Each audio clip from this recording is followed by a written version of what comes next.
had a busy work. The checkered flag drop for the Bass Pro Shops NRA night race, and then the other race began right after that with dump trucks. We had 27 dump trucks lined up, ready to go. We brought in 450 dump truck loads of material to raise the infield a little over 3 feet, and that has gone really well. We installed that field base and the finish layer, installed the pad along with the AstroTurf, the field goals, and those posts have gone in. All the hash marks have been installed. They're actually curing over the next 24 hours. And then this week you'll see beginning the work out there on the infill of the field. So we'll have 360,000 pounds of material going down on the field, 180,000 with sand and 180,000 with other materials. They'll be grooming that and get it worked in. Seating and signage, we're about 90% complete on all of the seating, the scaffolding that was installed for the front stretch and the back stretch, and in the end zones for the premium seats that are located down here on the field. A lot of signage has gone up, as you've seen riding around, the Pilot Flying J signage on the track wall, and that will continue over the next few weeks.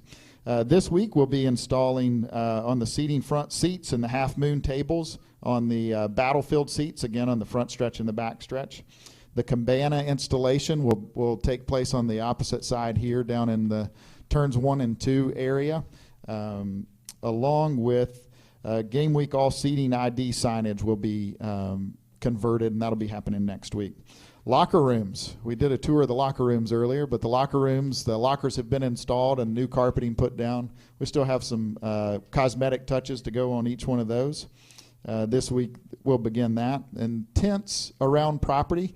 90% of all of our tents are up for the different clubs that we have down here in the infield, as well as around the property. You've heard us talk about our security perimeter that's on the outside of the property. Security perimeter fencing has gone up, and the fencing for our fan zones. And then systems, everything from scoring and replay systems installed, except for the play clocks. That will happen this week. The wheel fencing and the flag stands have been removed, and Musco lighting poles in the NASCAR pit areas were removed. And then this next Sunday, the construction of the stage for the Honda Ridgeline Battle tailgate party with Kenny Chesney will be taking place. This has been a tremendous effort. I'm always careful. I won't say that. I will just say we're doing really well on our timing. I don't want to jinx anything, but we're in really good spot with the timing of everything going on with our schedule for conversion. It wouldn't be possible without some great partners, Baker Construction, who led off the charge and getting us back on schedule after a little bit of delay with the weather. AstroTurf, T&B Seating, Kirby Rental, and J.A. Street. They've all been great to work with and help us get where we are. 12 days to go, and it's going to be upon us. Wow, Jerry, those are impressive numbers, and just coming down the banking, I get chills thinking about what's going to happen. Thanks for that update. Marcus, give us your impression. 7 days ago, you walked out of this place after a big weekend of NASCAR racing, and you walked back in the day. What are your impressions of what you see has taken place here at Bristol Motor Speedway? Well, Jerry, 20 years ago, we just stood out on the field a second ago, and I said that 20 years ago, this was a pipe dream.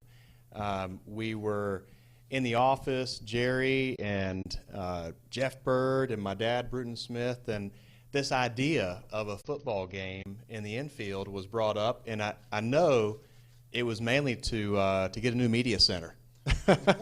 Don't you think? That was probably the main reason. No the old media center was old and time for a replacement, and we got this beautiful new media center, and here we go now having a football game right on our heels. So my first impression was just wow. I've seen pictures. I've been watching, getting updates. Jerry's been sending me some text messages and some pictures, and I followed along on the camera that they've got set up to watch as things go by during the day. And it has been so exciting. But then to be here in person and see what everybody's done is just really phenomenal.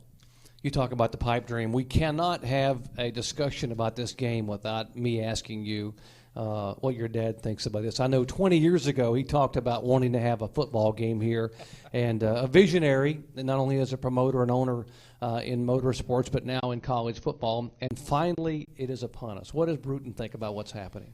Well, you're right. I mean, my dad is a visionary. He is always teaching me something, and I love that about him.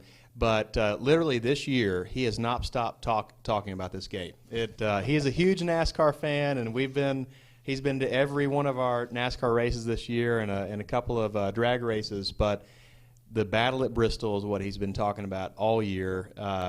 He is so excited about it, and I think he's going to come up on Wednesday to take it all in and be here throughout the whole weekend. I can remember touring racetracks with your dad when the first time he went to Texas and he came here, and he's always adamant about the fans having the best experience. And we come here, and he was always so proud walking around here about the fact that for a NASCAR race, there really wasn't a bad seat in the house. You can see everything from every seat. Now, let's talk about seating here for Jerry for this race. And we got a lot of different options in terms of what you can see. And, of course, Colossus makes a big difference as well. Well, there's not a bad seat here. We've gotten that a lot. People that have not been here, they're not familiar with the setup. They think of a racetrack and they think of a big, wide open mile-and-a-half track. And from the beginning, the folks that came in, I remember one of the representatives from Tennessee coming over when we were still in discussions with this game. And they came over and they wanted to kind of see the facility before they agreed to anything. And I remember bringing him across the track right down here, and he went, "Whoa, wait a minute. This place is just a football stadium. That's all it is. This is a big football stadium." And we jokingly say we're a football stadium on steroids. But there's not a bad seat in the house without any TVs, and then you add Colossus into the mix, and you're not going to miss anything. Now, you walk in and people look and say, "Now, wait a minute, you're building stands, seats on the racetrack, which are going to be fabulous seats. And there's something about a lounge on pit road. Can you tell us about that?" Well, yeah, I mean, we're going opposite there because pit road is far from a lounge whenever there's a NASCAR race going on. That's a happening place. It'll be a happening place during this game, but it'll be a place for people to get some rest, and we'll enjoy the view of Colossus. We'll have some couches and tables and chairs out there. Right behind that is battlefield seating. That's the seating that you see on the track surface. We still got a few of those left right over here, but very few. And then we have our touchdown clubs that are in the end zones. And, of course, Colossus. I mean, people, when I travel to do college football, and now I've been on some calls thinking about college football cranking up this week, people say, "Wow, that's got to be pretty cool." The visibility of Colossus from anywhere you see. You can watch what's happening on the field. You can watch what's happening in terms of replays. And I think that, Marcus, I mean, I know that you guys put a big screen up at Charlotte, and they put sort of a smaller one at Texas. No, I'm just kidding. Eddie will kill me. But this one is pretty special. It is. Colossus is the world's largest center-hung television. And it's fitting because this is a football stadium on steroids, and it needs the biggest scoreboard around. It adds so much to the experience for race fans. Football fans will feel right at home. The sound system that you really can't see, but when it's on, you can definitely hear it. How many watts again is it, Jerry? Oh, gosh. 200 or 400,000. It's huge. It's huge. Thank you. 680,000 680,000 watts in the sound system. I mean, you will hear it, feel it. It's really going to be a fantastic experience for fans when they come here for the game. I think every fan is going to be amazed. You know, I hear a lot of – I've been asked every single week. I know you get asked all the time. I'm in Charlotte, and I'm getting asked all the time by people about tickets. Can I get tickets? People that want me to just find them tickets that they'd be happy to pay for. And I've been telling them since December that you guys are sold out. But I just heard you've got a few tickets left. All grandstand seats are sold out. Okay. We've got a few premium areas left just down here on the track. Okay, all right. So if I need 6 for somebody that asked me in the carpool line earlier We'll last see if week. we still have 6 left. It's Okay. that few. Okay, that's good to know. So, Jerry, if you would, give us sort of an overview now. You told us about construction and what's happening with the field, but now the events leading up to the Pilot Flying J Battle at Bristol. What's happening in the next week or so in terms of that final week and final few days? Okay. One thing before we do that, I'll share you a story with you. Butch Jones came over about 3 weeks ago. He brought some of his coaches over so they could get a feel for the place. And this goes to Colossus and the impact to Colossus. We took him up to where the coaches' booths will be. And he walked in with his coaches and said, wow. Butch had been over here before, but he had never seen Colossus. And he said that is going to become the new standard for outdoor stadiums. That's what every football team is going to try to get that put in their facility. So it's a testament to the team that put that together and what it's going to do for this facility.